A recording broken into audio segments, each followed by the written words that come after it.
দোকানে, বাজারে, ঘাটে, বাস স্ট্যান্ডে, টেম্পো স্ট্যান্ডে চাঁদাবাজি করে ক্ষমতার আগে যা করেছেন, ক্ষমতায় গেলে দেশটা আপনারা খেয়ে ফেলবেন। চাঁদা না দেওয়ার কারণে পাথর দিয়ে মানুষ হত্যা করছে।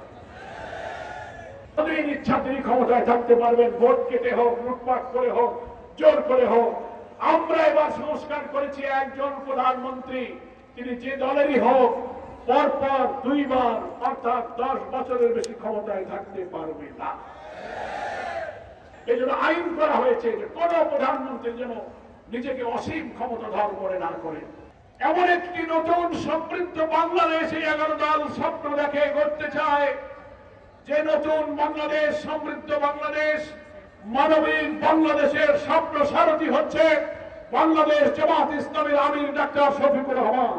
তার নেতৃত্বে আমরা এমন একটি নতুন বাংলাদেশ চাই, যে বাংলাদেশে রাষ্ট্রের প্রতিটি রন্ধে রন্ধে জমে থাকা দুর্নীতিকে আমরা ঝেঁটিয়ে বিদায় করে দেব। প্রতিটি ভোট কেন্দ্রে সিসিটিভি ক্যামেরা থাকবে। আমরা বলেছিলাম ভোট কেন্দ্রে সেনাবাহিনী মোতায়েন করতে হবে। প্রত্যেক ভোট কেন্দ্রে আর্মি ডিপ্লয় করার সিদ্ধান্ত হয়েছে।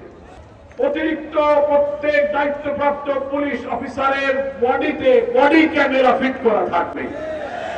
কে ঢুকে যাচ্ছ, পুলিশকে ধাক্কা মারতেছ, ভোট কাটতেছ, ব্যালট দিয়ে দৌড় মারতেছ, সিল মারতেছ, বাবাজি তোমার ছবি উঠে থাকবে।